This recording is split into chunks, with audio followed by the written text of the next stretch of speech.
have time for one more question. Okay. So I was gonna grab the question. Two more questions. Well, since I'm an architect, as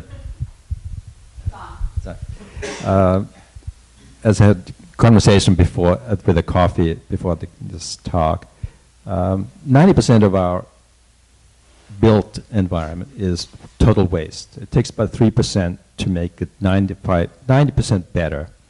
And as we have been listening to this conversation about the damage caused by no action,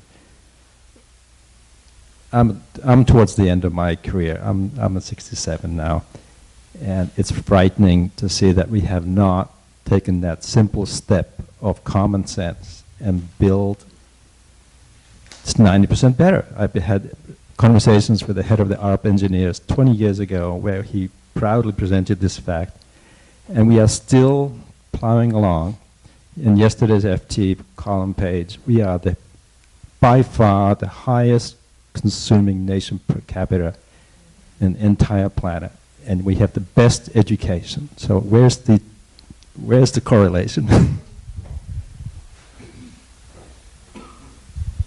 And I would just Maybe say Danny that- should answer the question. Exactly. It has a lot to do with, Exactly. So I was just going to say that the focus of our program really is on buildings. So even though the common denominator between all these 86 members, whether they are an ice cream store or a hospital, is what goes on in that building in the four walls. And so we are trying to improve the energy systems, the waste systems, water, and all of that. So that's what we're striving for, and would love for you guys to spread the word. And the more businesses that we have in the program, then the more of us are doing this work. So I'm going to wrap it up just by asking the practical question for our business community. So just for them to start in resilience planning, do you have any practical suggestions for them on where to begin? Because it might seem kind of daunting, and so what are some of the steps? And we also, in our program, want to be able to help our members with this planning. And so, any advice on some of the practical steps for them as far as business owners?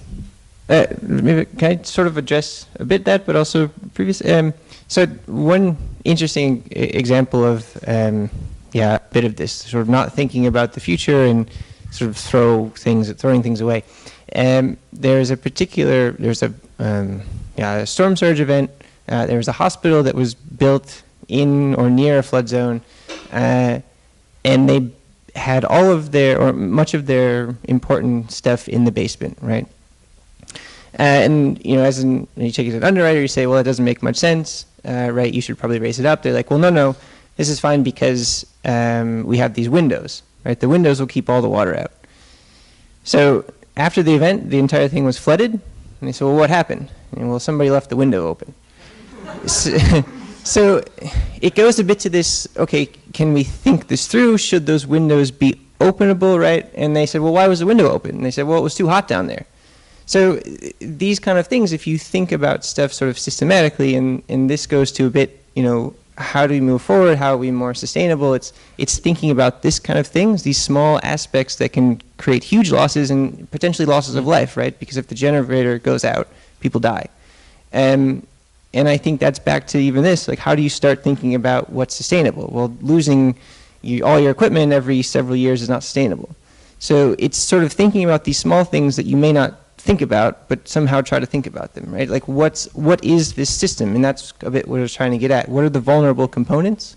Where might I lose the most? What's the least sustainable part of my system? So it sounds like a good first step is to do an assessment of your business and to identify maybe those vulnerable areas. That's what I'm hearing, which is great advice. So my advice is to assume it's going to happen. Assume you're going to lose the records. So systematically go through, and we've all lost electricity. What was the impact on that? If we lost the records, what would be the impact on that? Mm-hmm. So it is an assessment. I started my career many years ago as a highly protected risk engineer, an HPR risk engineer, which you might be familiar with. And we did surveys, loss prevention surveys in large corporations, Ford Motor Companies, that sort of thing. So it's a very simple thing. Everybody does a fire inspection, right? You go around, make sure you have fire extinguishers, you make sure you don't have combustibles in the electric cap. That's a similar sort of mentality that every company can do. And it's an assessment that's done and needs to be reevaluated every period. Like business interruption assessments are done on an annual basis or triennial basis. Those are the types of things that you can do when you think about resiliency. Business interruption prevention, is that what you call it? Assessment? Okay. We're going to add that to our checklist. Yes, exactly. Have you done one of those? You'll be a resource for our members. Thank you. Thank you so much to all of our speakers and for all of you for being here today. I just want to give them a round of applause.